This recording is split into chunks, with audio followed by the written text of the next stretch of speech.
Assalamualaikum warahmatullahi wabarakatuh dan salam sejahtera kami ucapkan. Kami dari Kumpulan 7 akan mempersembahkan sebuah lakonan yang bertajuk Perang Pemikiran di Kalangan Pelajar.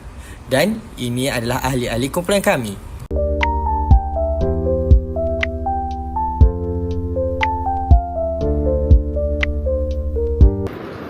Ideologi mesti ada di antara kita yang jarang sekali dengar tentang apakah yang dimaksudkan dengan ideologi. Bagi menerangkan lagi tentang apa yang dimaksudkan dengan ideologi, mari sama-sama kita melihat video lakonan di antara dua orang pelajar bersama pensyarah mereka di dalam kelas yang bertajuk Perang Pemikiran di Kalangan Pelajar. Let's go! Okey, setakat ni sahaja kelas kita pada hari ini. Ada apa-apa soalan? Macam mana dengan tugas yang saya bagi? Dah siap ke belum? Dah, Doktor. Weh, kau dah siap ke? Belum. Kau tak siap lagi ke? Kan dah lama dah. Belum. Panggil week ni. Weh, kau ni, kita dah masuk U ni. Jangan bebas sangat. Kita kan ada pendirian kita. Nanti kita tersasar pada kita punya objektif kita masuk U ni.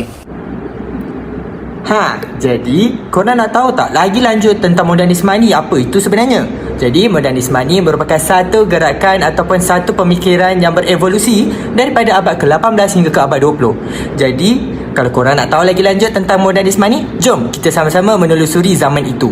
Jadi modernisme ni adalah bermula daripada zaman Enlightenment yang dipimpin oleh tokoh-tokoh yang besar pada ketika itu. Contohnya macam John Locke ataupun David Hume. Okey, modernisme mereka menggunakan akal fikiran yang rasional untuk mencari jawapan. Jadi, modernisme bukan sahaja untuk mencari jawapan, tapi untuk cara berfikir yang betul. Mereka mengagungkan kaedah saintifik dan kejayaan sains. Jadi, pendekatan empirikal menjadi landasan untuk memahami dunia dan membawa diri jauh dari norma-norma yang sebelum ini. Jadi, jangan terkejut kalau mereka minat sains dan eksperimen. Jadi, modernisme bukanlah gaya yang baru, tapi adalah revolusi. Mereka meninggalkan gaya hidup mereka yang lama, iaitu medieval yang tertumpu kepada keagamaan sahaja. Lepas tu, mereka bawa keyakinan yang baharu. Jadi, modernisme percaya boleh buat dunia ini lagi baik. Jadi, timbullah budaya yang menerapkan rationality dan kaedah saintifik. Belum habis lagi. Jadi modernisme berterusan hingga ke abad 20 dengan kejayaan sains dan munculnya ahli falsafah yang baru yang lagi hebat daripada sebelum ini, seperti contoh Karl Popper. Jadi inilah serba sedikit mengenai modernisme. Alah, kita kan bebas. Tak apa lah. Kau ni jangan macam tu tau. Bahaya nanti kita untuk masa depan kita nanti. Yang belakang tu berapa? Kerja saya bagi dah siap ke belum? Abu ni, Doktor.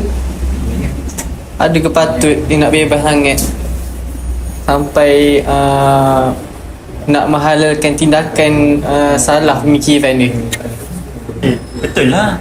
Tak semestinya kalau tak buat kerja salah. Apa pula maksud relativisme ni? Ia merupakan pandangan yang mengatakan makna dan nilai dalam kepercayaan serta tingkah laku seseorang yang tidak tetap, bergantung juga pada konteks sejarah dan budaya. Jadi, tiada kebenaran yang mutlak. Okey, falsafah relativisme ini dia menolak idea yang ada kebenaran yang objektif. Boleh kita ambil contoh sebagai dalam ilmu sains. Mereka boleh anggap dua teori yang berbeza sebagai benar daripada sudut pandangan yang berbeza.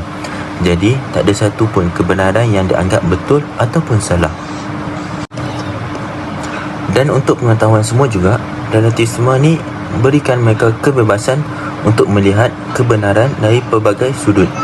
Bagi pasca modernis, ia merupakan cara untuk menentang kebenaran yang mutlak yang sering diakui oleh sains.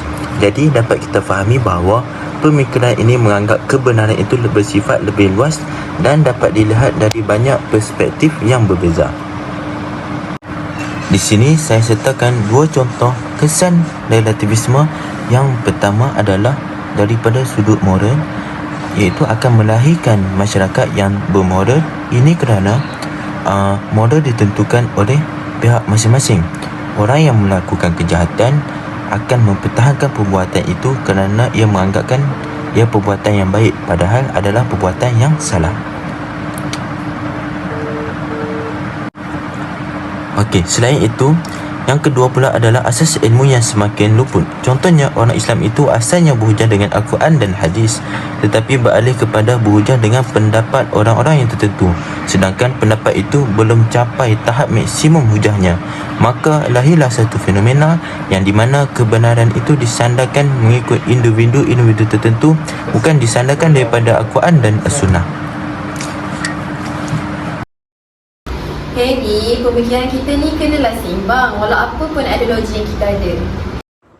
Okey, baiklah. Anda semua dah tahu apa itu modernisme dan apa itu relativisme kan? Sekarang kita nak tahu pula tentang Jerry. Ada kaitan ke Jerry ni dengan kita semua sebagai pelajar?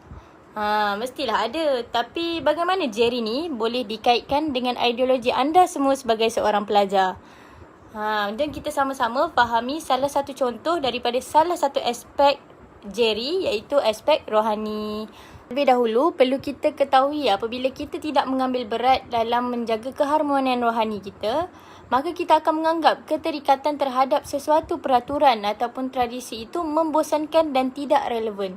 Contohnya seperti kelakuan Abu tadilah yang enggan menyiapkan kerja sekolah dan tidak bersemangat untuk belajar. Hal ini menunjukkan bahawa Abu tu sendiri tidak mengambil berat dalam menjadikan diri dia seorang yang berilmu pengetahuan. Sedangkan menuntut ilmu itu merupakan salah satu daripada tuntutan agama.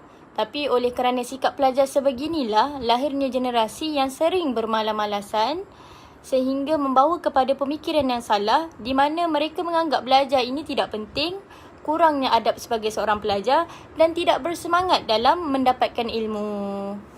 Sebab sepatutnya bila kita berada dalam fasa kemodenan, kita dapat zahirkan ketamadunan dengan lebih baik.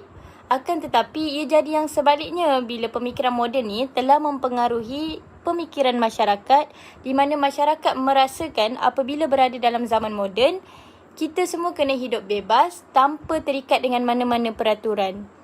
Oleh itu, anda semua perlu faham bahawa dasar Jerry yang dibawa oleh FPK, falsafah pendidikan kebangsaan yang merangkumi jasmani, emosi, rohani dan intelek ini sukar untuk dicapai selagi mana seseorang individu itu tidak membuat perubahan ke atas dirinya sendiri.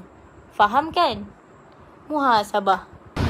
Dalam masa yang sama, kebebasan ni bukanlah kebebasan yang mutlak yang 100% kita ikut hawa nafsu. Tapi kita kena ikat dengan undang-undang supaya tiada tindakan di luar batas. Negara kita ni ada perlembagaan supaya kita boleh jadikan sebagai satu garis panduan. Awak sebagai pelajar, awak kena akulah dengan tugas pelajar. Walaupun awak bebas dalam universiti, tapi awak tetap juga kena jalankan tugas seperti belajar, siapkan tugasan. Okey, sebab apa? Sebab fikrah atau ideologi yang dibawa ni adalah fikrah yang sejahtera. Oh, faham. So, selama ni saya salah lah pemikiran saya. Lah, sebab tu kalau nasihat tu ikutlah dengar. Sorry dah, yelah. Tak apa. InsyaAllah kita usaha sama-sama. Jadi, macam mana penerangan tentang ideologi tadi? Kita dapat simpulkan bahawa modernisme terlalu menekankan kepada perkembangan sains dan teknologi sehingga telah mengenepikan nilai warisan dan budaya. Relativism pula mengatakan bahawa tiada kebenaran mutlak dan menjadikan dua anggapan berbeza itu adalah benar. Manakala mereka yang tidak menerima mana-mana pendapat mementingkan kestabilan dalam masyarakat dan kehidupan sejagat. Jadi, dapat sesuatu, semoga bermanfaat. Bye!